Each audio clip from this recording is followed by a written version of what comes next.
সারাদিন রোজা রাখার ফলে সবারই শরীর মন দুইটাই ক্লান্ত হয়ে যায়।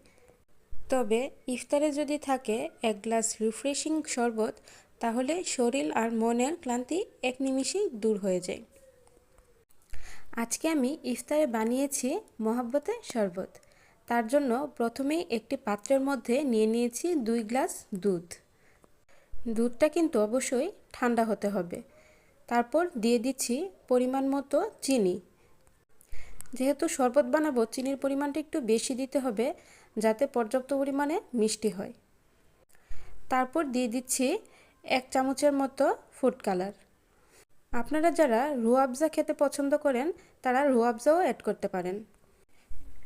এরপর দিয়ে দিলাম একেবারে কুচি কুচি করে কেটে রাখা তরমুজ।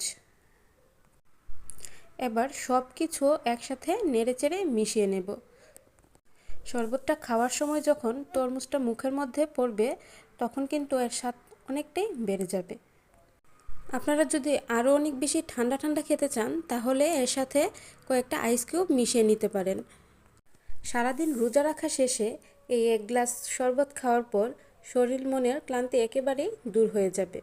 আপনারা এইভাবে একবার বাসায় ট্রাই করে দেখতে পারেন।